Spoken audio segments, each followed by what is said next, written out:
तो देखिए स्टूडेंट्स, हम लोगों का नेक्स्ट क्वेश्चन आपके सामने दिख रहा है। क्या है next question? A current of 1 ampere is drawn by a filament of an electric bulb.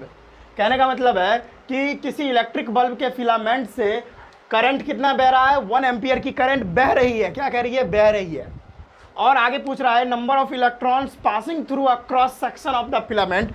उस फिलामेंट के क्रॉस सेक्शनल एरिया से कितना नंबर ऑफ इलेक्ट्रॉन फ्लो कर रहा है जब अगर 16 सेकंड तक अगर टाइम आपको दिया गया 16 सेकंड तक अगर 1 एम्पियर की करंट बहेगी तो उस छोटे से फिलामेंट के क्रॉस सेक्शनल एरिया से कितना नंबर ऑफ इलेक्ट्रॉन पास करेगा, वही आपको बताना है। और ऑप्शन भी दे रखा है कि 10 टू द पावर 20 होगा इलेक्ट्रॉन की, 10 टू द पावर 16 की, 10 टू द पावर 18 की, 10 टू द पावर 23। ये क्वेश्चन है, बढ़िया सा क्वेश्चन है। आइए सॉल्व करते हैं इसको। पहले वैल्यू क्या दे रखी है तो देख लो आप। आई की वैल्यू दे रखी है 1 एम्पियर, यानी 1 एम्पियर की करंट बह रही है। उसके साथ साथ आपको टाइम दे रखा है 16 सेकेंड, 16 सेकेंड दे रखा है। और नंबर ऑफ इलेक्ट्रॉन एन पूछ रहा है आपसे, एन क्या होगा,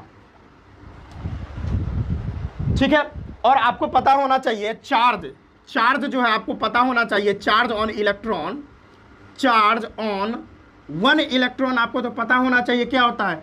1.6 into 10 to the power -19 coulomb होता है। चूंकि यहाँ पर माइनस लगता है, लेकिन जब भी हम इसको हम मैथमेटिकल में यूज करते हैं, मैथमेटिक्स में जब यूज करते हैं तो ये माइनस नहीं लगता, इसको हटाना पड़ता है। तो अब आइए स्टार्ट करते हैं। हम लोग इलेक्ट्रिक करंट के डेफिनेशन से जानते हैं I = Q/T, यही तो जानते हैं। तो I की वैल्यू कितनी है? 1 एम्पियर है। चार्ज यहाँ पे हमको पता नहीं है। हाँ, मुझे पता है कि एक इलेक्ट्रॉन पे कितना चार्ज होता है, बस हमको वही पता है। एक्चुअल चार्ज कितना फ्लो कर रहा है वो तो मेरे को नहीं पता, तो Q हमको नहीं पता, लेकिन टाइम तो हमको पता है 16 सेकेंड। तो Q को इधर लेके आएंगे, क्या हो जाएगा? 1 एम्पियर इंटू 16 सेकेंड। वैल्यू आएगी 16 कूलम, 16 कूलम चार्ज बह रही है। कितनी कूलम चार्ज बह रही है? अगर 16 सेकेंड तक 1 एम्पियर की करंट फ्लो करेगी उस इलेक्ट्रिक बल्ब के वो छोटे से क्रॉस सेक्शनल एरिया से, तब 16 कूलम की चार्ज भी वहाँ पर से फ्लो होगी। तो आपको बताना है इलेक्ट्रॉन कितना पास होगा। इलेक्ट्रॉन तो हमको पता नहीं है ना कितना पास होगा, वही पता करना है। क्वांटाइजेशन ऑफ चार्ज से क्या जानते हैं? Q = +-NE। प्लस माइनस इसीलिए लगता है क्योंकि n यहाँ पर इंटीजर्स होता है। तो इंटीजर्स पॉजिटिव भी होते हैं, निगेटिव भी होते हैं। आई एम सॉरी, मैं पानी पी लेता हूँ थोड़ा। ठीक है, इसको आप देख ले फिलहाल में। या चलिए, तो यहाँ पर चार्ज तो हमको पता है 16 कूलम है, तो 16 कूलम डालेंगे और इंटीजर्स यानी n निकालना है हमको। n ही तो निकालना है, नंबर ऑफ इलेक्ट्रॉन ही तो निकालना है, वो पता नहीं है तो n की जगह पे n छोड़ेंगे।